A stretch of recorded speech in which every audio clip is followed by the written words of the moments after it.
Halo semuanya, Assalamualaikum warahmatullahi wabarakatuh. Salam sejahtera untuk kita semua. Om Swastiastu, Namo Buddhaya, Salam Kebajikan. Perkenalkan, saya Muhammad Tafani Alit Putra Wijaya beserta rekan saya Tengku Ahmad Nur Alusaini. Kami adalah mahasiswa ilmu hukum di Fakultas Syariah dan Hukum di Universitas Islam Negeri Syarif Hidayatullah Jakarta. Di dalam video ini berisi pembahasan mengenai ombudsman. Apa saja? Yakni sejarah ombudsman di dunia, jenis-jenis ombudsman sedari awal hingga saat ini, sejarah ombudsman di Indonesia, lalu yang terakhir ada tugas, fungsi, dan kewenangan ombudsman Republik Indonesia. Video ini sendiri dibuat untuk menyelesaikan tugas hukum administrasi negara. Langsung saja ke pembahasan yang pertama mengenai sejarah ombudsman di dunia.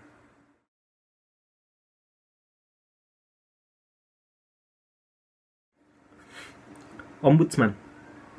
Ombudsman adalah suatu lembaga yang dibentuk untuk menghadapi penyalahgunaan kekuasaan oleh aparatur pemerintah dan membantu aparatur agar melaksanakan pemerintahan secara efisien dan adil. Juga untuk mendorong pemegang kekuasaan melaksanakan pertanggungjawaban serta pelayanan secara baik. Umumnya, ombudsman dikenal sebagai lembaga independen yang menerima dan menyelidiki keluhan-keluhan masyarakat yang menjadi korban kesalahan administrasi atau maladministrasi publik.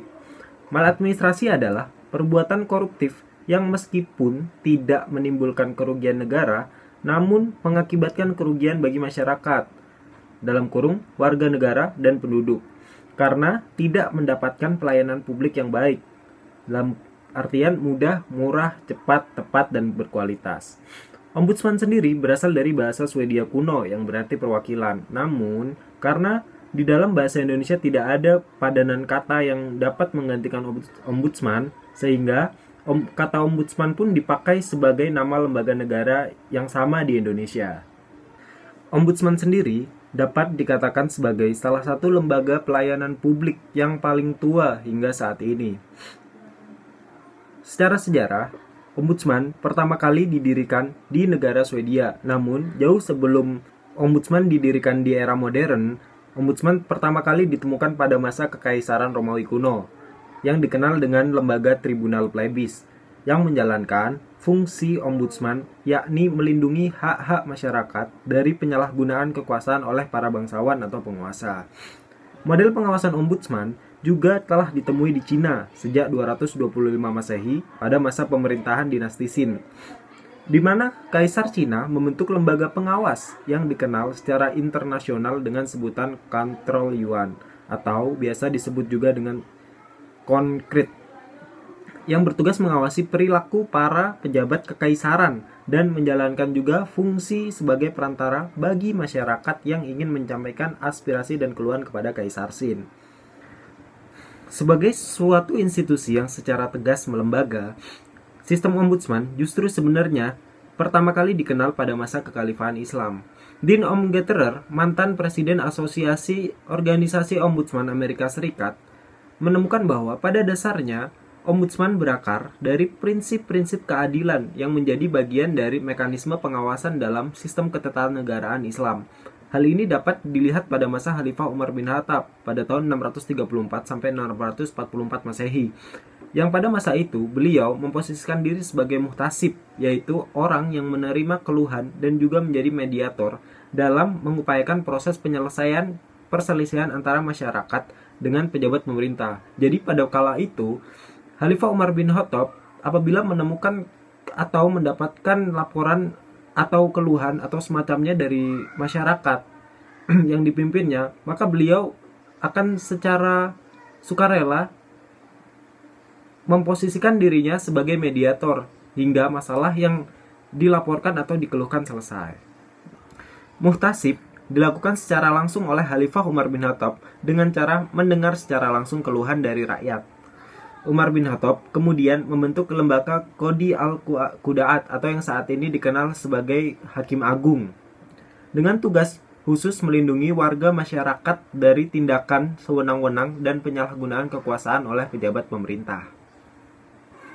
Lembaga Qudi Al-Qudaat tersebut kemudian dikembangkan oleh dinasti Osmania di Turki, yang setelah itu dijadikan role model oleh pemerintah Swedia untuk membuat lembaga ombudsman namun secara modern, yang hingga saat ini menjadi role model pula bagi hampir kebanyakan lembaga ombudsman yang ada di dunia. Pada tahun 1709, Raja Swedia Charles ke-12 mengungsi ke Turki karena kalah dalam perang melawan Rusia dan berkesempatan mempelajari dan mendalami tentang lembaga Qudi Al-Qudaat tersebut. Sekembalinya Raja Charles ke-12 ke Swedia, ia menggagas pembentukan lembaga dengan fungsi dan peran yang sama dengan Qudi Al-Qudaat dan diberi nama Ombudsman yang menurut bahasa Skandinavia atau Swedia kuno yang artinya pengawas penyelenggara negara atau perwakilan.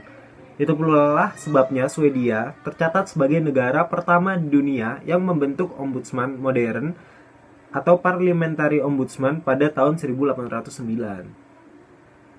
Setelah Raja Charles ke-12 wafat, lembaga ombudsman sebelumnya yang bernama Hex Ombudsman berganti nama menjadi The Office of Chancellor of Justice atau Chancellor of Justice yang dipilih oleh Tuan Tanah atau Estate, yang kemudian selanjutnya berubah dipilih oleh parlemen yang bertugas antara lain menjamin hak-hak publik, perlindungan individu, serta mengawasi ketataan hakim dan pejabat negara terhadap hukum, mencegah dan menindak maladministrasi.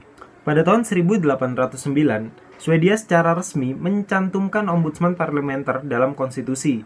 Kewenangan ombudsman ini antara lain memiliki kewenangan penuntutan terhadap tindakan maladministrasi atau malfeasance yang dilakukan oleh hakim dan pejabat negara lainnya. Pada tahun 1915 dibentuk ombudsman militer, namun beberapa tahun kemudian pada tahun 1968 ombudsman parlementer dan militer digabung menjadi satu. Ombudsman di Swedia sendiri bertahan cukup lama sebagai satu-satunya lembaga ombudsman di dunia. Hingga pada tahun 1919 di Finlandia dibentuk lembaga ombudsman dengan role model ombudsman yang sama. Dan selanjutnya pada tahun 1955 lembaga ombudsman dibentuk di Denmark. Sistem ombudsman telah mencantumkan institusi ombudsman ke dalam konstitusinya.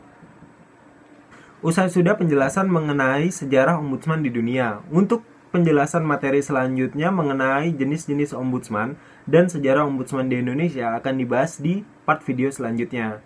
Terima kasih.